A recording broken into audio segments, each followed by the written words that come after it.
Welcome to the Gambling Show. I'm your host, TJ Carpenter. Week 5 of the NFL is all about running up the score. Social video for exactly what you need. Catapult. Unique. Powerful. Creative.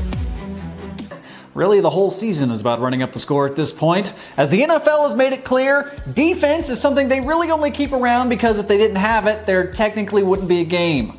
Raiders at Bears. Vontaze Burfict was suspended for the entirety of the rest of the season. That has never happened before. One can only shudder at the number of Hall of Fame defensive players who wouldn't be Hall of Fame defenders at all if they played in today's game. Mike Singletary, out. Lawrence Taylor, Derek Thomas, no way. Dick Butkus, definitely out, which would be tragic because if you're anything like me, that was your favorite player growing up because his name was Dick Butkus. Deacon Jones? Are you serious? The man who invented the sack. The man who terrorized quarterbacks so much they invented a statistic to represent how good he was. They would put Deacon Jones in prison for life if he played in today's game. Chase Daniel looks a lot better than the white Donovan McNabb, Mitch Trubisky. Now everybody thinks he's going to turn the Bears season around. They think that. Chase Daniel is a highly competent backup. Highly competent, which is why he's had as long of a career as he's had. And here's the thing. He's going to play really, really well right up until the moment where he realizes that he's Chase Daniel and not Tom Brady, Patrick Mahomes, or Aaron Rodgers. And given that his name isn't any of those, the refs will probably not protect him. Wait, that was the quarterback? I thought that was the punter.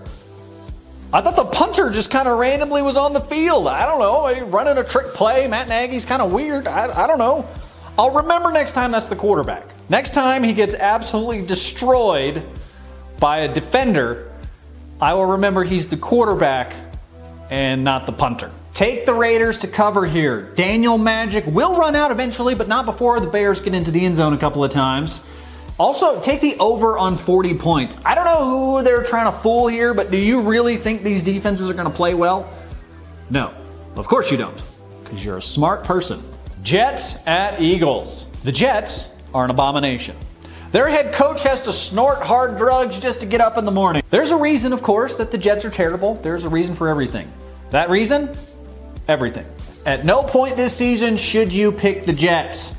At no point. It would be like asking a homeless person to watch your laptop at Starbucks. Occasionally, your faith in humanity will be rewarded, but most of the time, your laptop will disappear, and then that homeless person will sell it to the first person who is amoral enough to buy a laptop out of a shopping cart full of garbage. My point here is, don't trust the Jets. The Eagles are coming off a big win in Green Bay.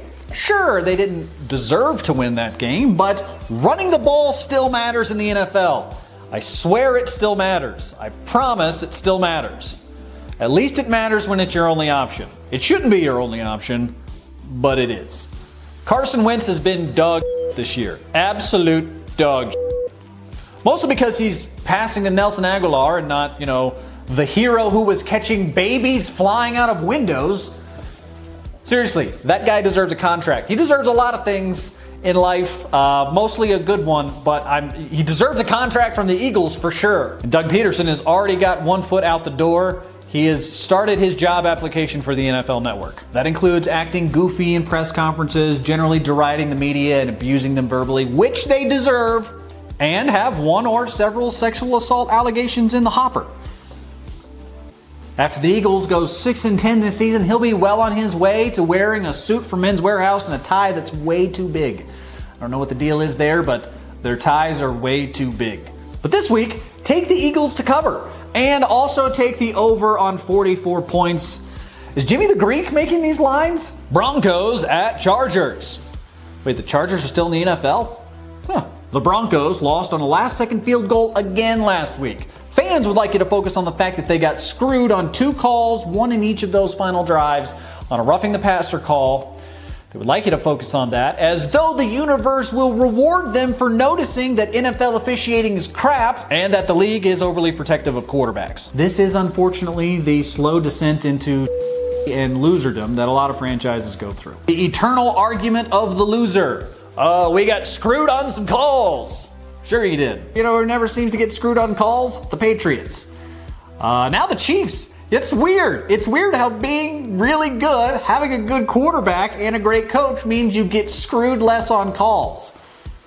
Weird how that happens. Really, really weird. And this isn't even the worst of it. The worst of it is that Bradley Chubb is out for the season with a torn ACL, which sucks. It really does suck. Bradley Chubb is a great player. He's a lot of fun to watch. He loves to dance. And just generally, he's just a fun player to root for. I wish you good. I wish you nothing but good things, Bradley Chubb. I love your name. I love saying your name. You have one of the best names in the NFL, Chubb. Go ahead, try to say his last name and not smile. Chubb. You can't do it. The Chargers are favored in this game, but we all know nobody really knows anything about the Chargers other than the fact that Philip Rivers, the Sisyphus of the NFL, is going to be down 6 with about 45 seconds to play and the length of the field. But you have to remember, they're playing the Broncos. So that means that despite the fact that Philip Rivers is surrounded by receivers who can't catch and offensive linemen who wander too far downfield and running backs who line up in the wrong place and get flags all the time, despite all of this, if any team is going to let Philip Rivers finish pushing that rock uphill, it's the Broncos. Take the Broncos to cover, but they will lose.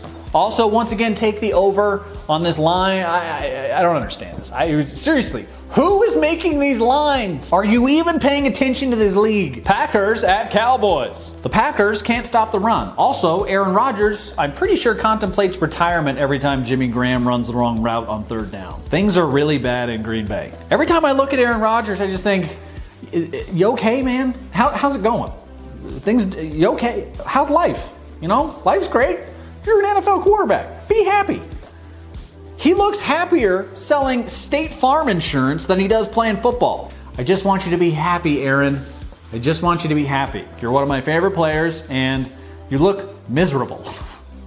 Especially when you're throwing to Jimmy Graham. You look particularly miserable when you're trying and failing to throw to Jimmy Graham. And that's why you take the Cowboys in this game. Dallas has been reminded weekly by Jerry Jones in his numerous radio appearances around town that he and everyone else is going to die soon. I don't understand why Jerry feels the need to remind us of his, and by extension our own mortality on a weekly basis, but he does. And I think it's created a sense of urgency around the city of Dallas and by extension the country, all of these Dallas fans, that they need to win a Super Bowl soon because Jerry's gonna kick the bucket any day now. And look, if we're being honest, Dallas has just as good a shot as any NFC team to win the Super Bowl. They've got a great running game. Their offense seems to be on point remarkably. And they have a good defense in an era in NFL football where good defense is basically illegal. I have little doubt that we'll see Dak Prescott throw and probably run for quite a few yards. And we'll also probably see Zeke run and maybe throw for quite a few yards. It's in a dome and no one plays defense. Take the Cowboys to cover and once again take the over. No, defense is for show. There is no such thing as defense anymore. You basically just have to push people out of bounds.